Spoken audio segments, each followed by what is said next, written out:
Olá, bem-vindos ao CITREP da Semana Epidemiológica 7, produzido pelos residentes de Vigilância em Saúde da UNB. A Semana Epidemiológica 7 compreende dos dias 16 a 22 de fevereiro. Hoje abordaremos sobre os temas Síndrome Respiratória Aguda Grave, Influenza Aviária, Mpox, Arboviroses, surto de vírus Marburg, doença do vírus Ebola, raiva humana, alerta meteorológico e, por fim, sarampo. Sobre a síndrome respiratória aguda grave, observe-se que há 7 das 27 unidades federativas apresentam um nível de atividade de SRAG em alerta ou risco, considerando as últimas 2 semanas. São elas Amazonas, Distrito Federal, Goiás, Mato Grosso, Rondônia, Roraima e Tocantins. Dentre essas UFs, 5 também apresentam sinal de crescimento de SRAG na tendência de longo prazo. Distrito Federal, Goiás, Mato Grosso, Rondônia e Tocantins são os estados. Há um aumento de casos na população de até 49 anos, com destaque para crianças e adolescentes de 5 a 14 anos nos estados de Goiás, Distrito Federal e Rio de Janeiro. Há também uma manutenção do aumento de casos associados à Covid-19 em idosos nos estados do Amapá, Rondônia, Tocantins, Sergipe e Mato Grosso. Em relação à Covid-19, as unidades federativas com maiores taxas de incidência, variando de 15,12 a 65,26 casos por 100 mil habitantes, foram Amapá, Mato Grosso, Acre, Mato Grosso do Sul e Distrito Federal. As maiores taxas de mortalidade, variando de 0,14 a 0,35, são nos estados do Acre, Amapá, Alagoas, Paraíba e Mato Grosso do Sul. Sobre a distribuição de óbitos notificados por Covid-19, houve um aumento nas últimas 3 semanas epidemiológicas. Na semana epidemiológica 6, foram 67 óbitos. Esse valor foi 40% menor que a semana epidemiológica anterior, a semana 5. Sobre a influenza aviária, os Estados Unidos permanecem com 17 estados com rebanhos afetados. Estes rebanhos domésticos incluem gado leiteiro, alpaca e suínos. Em relação a surto em aves, todos os 50 estados do país notificaram casos. O total de rebanhos afetados são 970, o que representa um aumento de 0,9% em relação à semana epidemiológica anterior. A Califórnia continua sendo o estado com a maior quantidade de casos e o único que apresenta aumento, totalizando 745. Porém, apenas um aumento de 0,9% em relação à semana passada. Colorado e Idaho são os segundo e terceiro estados com a maior quantidade de casos. Em relação aos meses, outubro, novembro e dezembro de 2024 foram os meses com a maior quantidade de casos da doença em rebanhos domésticos.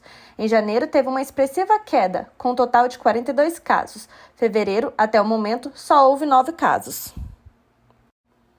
Sobre o caso de influenza aviária em humanos, os estados com a maior quantidade de casos foram Califórnia e Washington, com mais de 10 casos.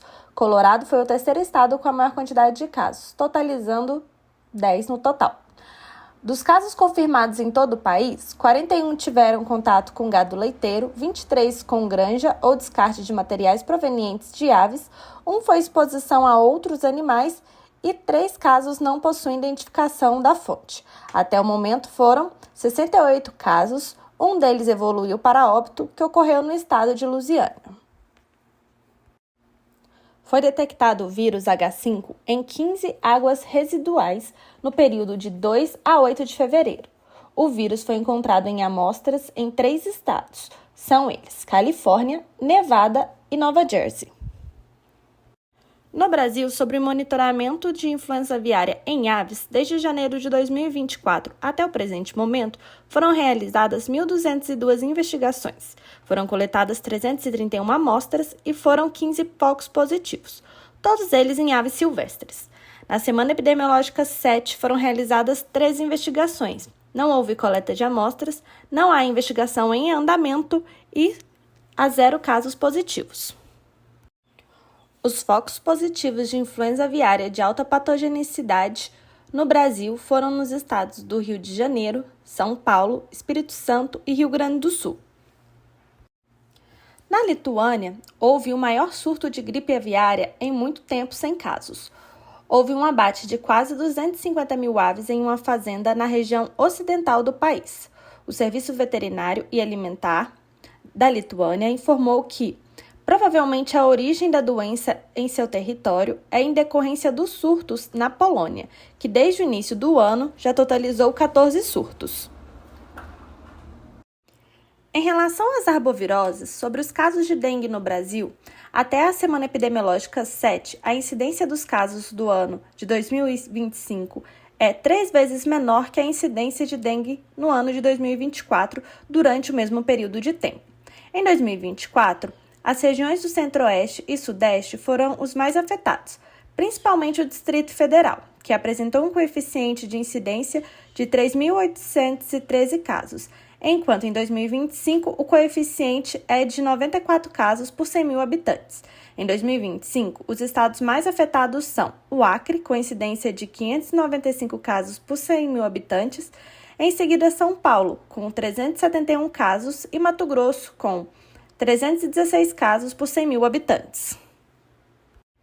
Em relação aos óbitos causados pela dengue, São Paulo registrou a maior quantidade de óbitos em 2025, totalizando 93 no estado. Apesar do alto valor, é menor que a quantidade de óbitos no mesmo período do ano passado, que foi 121. A quantidade de óbitos total no país é de 85% menor que a quantidade de óbitos em janeiro de 2024, que chegou a 827. Mas, em relação à semana anterior, o número de óbitos de dengue em 2025 aumentou 3%, de 115 óbitos para 118. Enquanto, sobre a letalidade, o estado que apresentou maior letalidade foi o Acre, com 12%. Sobre chikungunya, é possível observar uma menor incidência em comparação ao mesmo período do ano passado. Os estados com maior coeficiente de incidência em 2025 são Mato Grosso, com 281 casos por 100 mil habitantes, Mato Grosso do Sul, com 42,7, Minas Gerais, com 13,6 e o Acre, com 11 casos por 100 mil habitantes. Sobre Oropouche, no Brasil, até o presente momento, a quantidade de casos confirmados são de 3.680, o qual representa um aumento de 17% em relação à semana anterior. Os estados com maior quantidade de registros são Espírito Santo, com 4.021 casos, Rio de Janeiro, com 217 e Minas Gerais, com 34. A Paraíba notificou 32 casos, o Ceará, 3 casos e Roraima notificou 1 caso. Vale ressaltar que no ano de 2024, o Espírito Santo notificou no total 5.861 casos e a quantidade de casos até a semana epidemiológica 6 já representa 68% desse valor. Até o momento, 4 óbitos foram confirmados e 3 estão em investigação. O número de notificações por semana epidemiológica apresentou um leve aumento na terceira semana epidemiológica, 5 e 6 estão inferior devido ao atraso das notificações. Sobre a febre amarela, na semana epidemiológica anterior, o Ministério da Saúde emitiu um alerta sobre o aumento da transmissão da doença. E o único estado que teve atualização do número de notificações foi São Paulo, com 30 casos em primatas não humanos e 12 casos em humanos. Aumento de 4 casos em relação à semana anterior. Os demais estados que tiveram notificação da doença foram Minas Gerais, com 3 casos em primatas e 1 em humano, e Roraima e Tocantins, com apenas casos em primatas, sendo 1 caso reportado em Roraima e 2 em Tocantins. Todos os casos em humanos ocorreram em pessoas não vacinadas. A Secretaria Estadual de Saúde de São Paulo confirmou a 8ª morte por febre amarela no estado. Os óbitos ocorreram em pacientes que residiam na área rural e em pessoas não vacinadas. Lembrando que a vacinação é a principal prevenção contra a doença.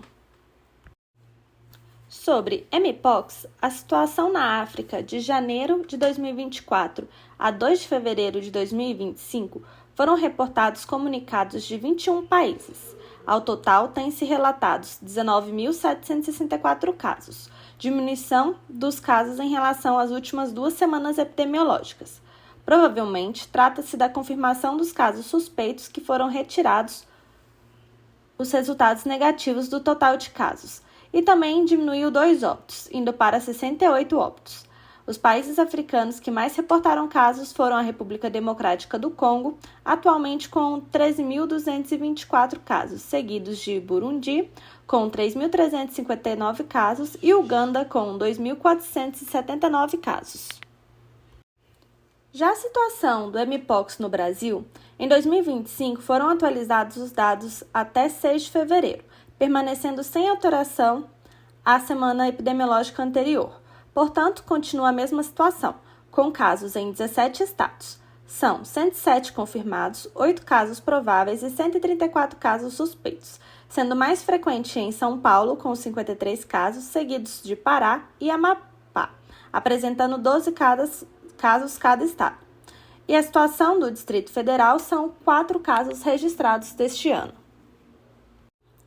A atualização sobre o vírus Marburg na Tanzânia foi em 10 de fevereiro de 2025. Todos os casos suspeitos testaram negativo, estando em monitoramento 90 pessoas, e até o momento não houveram outros registros de casos. Em relação ao vírus Ebola Sudão, na Uganda, na semana epidemiológica anterior, para esta, aumentaram 2 casos. Agora são 9 casos na região. Acredita-se que foi apenas atraso em reportar a informação e que estes casos acrescentados não tratam-se de casos novos dessa semana epidemiológica. Todos os casos estão recuperados, em que 5 deles são de profissionais de saúde, permanecendo óbito apenas do caso índice, com uma letalidade de 11%. E em 13 de fevereiro de 2025, as autoridades de saúde dos Centros Africanos de Controle e Prevenção de Doenças, CDC África, informaram que o surto se estabilizou e o estado está sob controle. Em relação ao caso de raiva humana divulgado pela rede CIEVS na semana epidemiológica anterior, foi reportado pela Secretaria de Saúde do Ceará que o Grupo Técnico de Zoonoses realizou um inquérito epidemiológico e busca ativa no município de Jucás, que foi onde ocorreu o caso.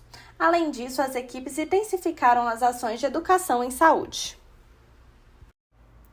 Relembrando um pouco sobre esse caso, trata-se de um caso que foi registrado na zona rural do município de Jucás. A paciente de 58 anos teve o histórico de mordedura em novembro do ano passado.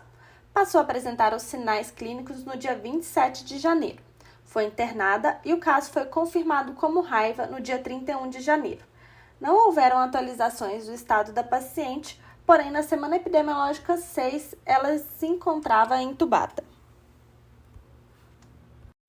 Sobre sarampo na Argentina, no dia 13 de fevereiro, a Prefeitura de Canguçu, no Rio Grande do Sul, emitiu um alerta de vigilância epidemiológica para possíveis casos suspeitos de sarampo. Afinal, foi confirmado o 2º caso de sarampo na Argentina e há brasileiros que estiveram em contato com o caso confirmado, em voo proveniente da Argentina, com passagem de Vietnã, Dubai e Brasil.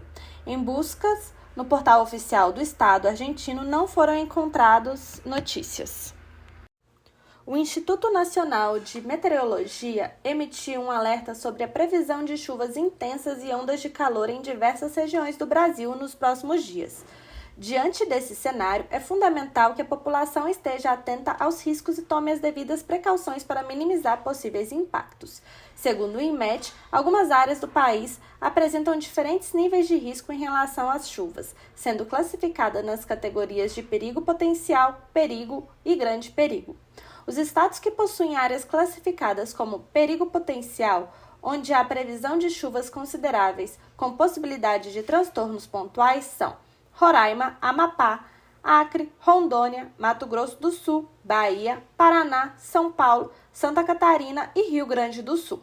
Já os estados com áreas enquadradas no nível de perigo, onde as chuvas podem ser mais intensas e persistentes, aumentando o risco de alagamentos, enxurradas e deslizamentos de terra, são Amazonas, Pará, Maranhão, Tocantins, Mato Grosso, Goiás, Minas Gerais, São Paulo e Paraná. É importante ressaltar que as chuvas intensas podem trazer diversos impactos negativos para a saúde, sendo importante estar atento aos principais riscos associados a esses eventos. Doenças infecciosas como leptospirose, hepatite A e E diarreias que podem ser transmitidas pelo contato com águas contaminadas. Doenças transmitidas por mosquitos como dengue, zika e chikungunya, uma vez que o acúmulo de água parada favorece a proliferação dos vetores. Traumatismos e ferimentos causados por deslizamentos de terra e enchentes e desabamentos. Problemas de saúde mental devido ao estresse e aos impactos emocionais provocados por eventos climáticos extremos. Acidentes com animais peçonhentos, que podem ser deslocados de seus habitats naturais devido às enchentes, aumentando o risco de contato com humanos. Segundo o Centro Nacional de Monitoramento e Alertas de Desastres Naturais, é previsto que nas próximas semanas os estados do Roraima, Amazonas, Pará, São Paulo, Paraná e Santa Catarina irão ficar em risco geológico moderado, enquanto que em relação ao risco hidrológico moderado estão além dos estados que estão inclusos Roraima, Amazonas, Pará e São Paulo. Na semana epidemiológica 7, não houveram previsão de estados com risco alto. A previsão do tempo no Distrito Federal é de muitas nuvens com ventos de intensidade fraco-moderado com geada. Em relação à temperatura mínimas de 19 graus e máxima de 29. A umidade relativa do ar ficará entre 35% a 90%. E esse foi mais um CITREP. Espero que tenham aproveitado bastante. Muito obrigada e até a próxima!